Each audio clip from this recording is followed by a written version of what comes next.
Hi everyone, welcome back to another tech video. In this video, I'm going to show you how you can fix the problem. Problem is that your apps is not opening in the Windows 10 and 11. So how you can resolve that? Simply just first step is that you restart your PC, and after restarting PC, you just have to follow the second step. Run Windows Store Apps Troubleshooters. Just go to the settings and just go to System and you're going to Troubleshoot section and just going to Other Troubleshoots and select the Windows Store Apps and run it.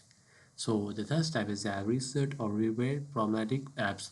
Just like that, going to the settings sections and just going to the apps just like that. I'm going to the settings section, going to the apps, going to install apps and install apps. After that, choose app advanced option and reset appear.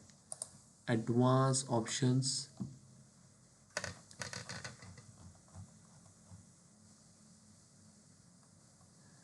Find the advanced option on the install apps.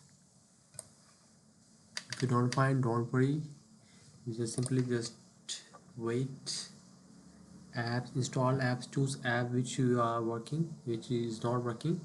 So just like that, the app of BlueStack is not working, so I'm gonna select that, going to that and right click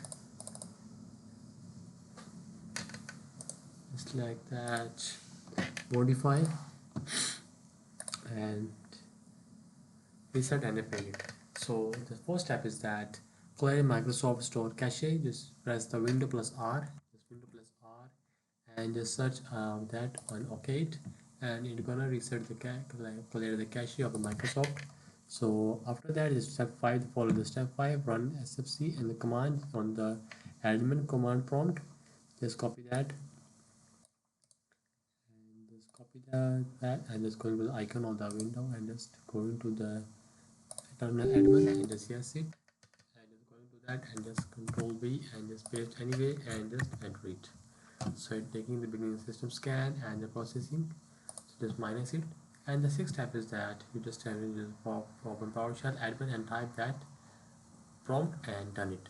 So your problem gonna solve after that. So I will provide that in the description. Just follow all the steps to fix the issue. So that's it the video. Make sure you like our video and subscribe our channel for more tech related videos.